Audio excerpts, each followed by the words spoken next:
in a bustling industrial zone where smokestacks painted the sky grey and the roar of machinery was a constant hum, lived a young boy named Irfan.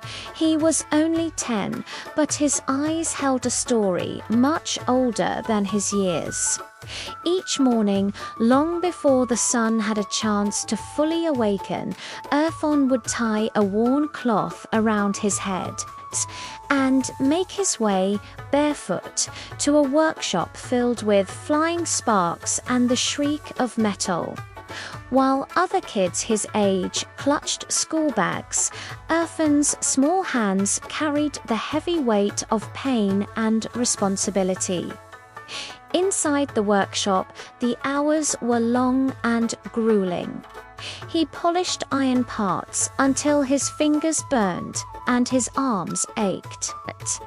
The noise was deafening, a relentless clang that drowned out almost every thought. But one sound always managed to cut through the chaos, the sound of children's laughter. Through the workshop's open door, he'd catch glimpses of them on their way to school. A parade of crisp uniforms, colourful books, and bright, innocent smiles. Each time, a sharp pang would hit his chest, a feeling that a beautiful dream had been quietly stolen from him. At night, he would return to a dark one-room home where his sick mother lay waiting. He'd gently massage her tired feet, listening as she whispered apologies for the life he was forced to endure. "You were born to study, my son," she would say, her voice filled with sorrow, not to suffer. Her words became a fragile light for him, a tiny flicker of hope in the overwhelming darkness of his world. One evening, as Irfan was taking a short break, a volunteer from a local education foundation happened to pass by the workshop. She saw him in the yard, using a small stick to trace letters in the dust on the ground. His focus was intense, his desire to learn so palpable it was heartbreaking. Moved by what she saw, she approached the workshop owner to ask about the boy. Later that week, she visited Irfan's home. She learned about his mother's illness and the family's struggle. The foundation, with support from the local community, stepped in. They arranged for a small stipend to help his mother with her medical needs, freeing Irfan from the chains of labor.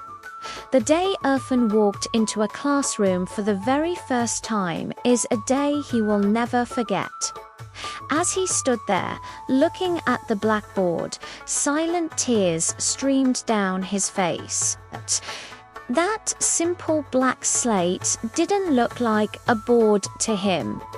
It looked like a window to a brand new world, a world of possibilities he never thought he'd see. Every letter he learned felt like it was healing a wound deep inside him. The hands that once trembled from exhaustion and the heat of metal now held a pencil with a newfound sense of pride and purpose. Years passed. The small, determined boy grew into a confident young man. He now stands before groups of children who, like him, were rescued from the grips of labor. With a steady voice, he shares his story, telling them child labor steals your childhood, but education gives it back. It gives you the power to dream again.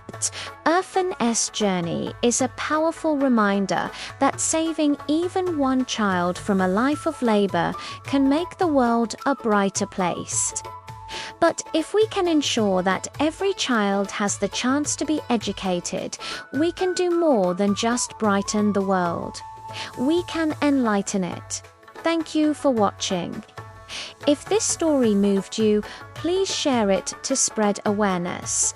Follow us for more stories that inspire change.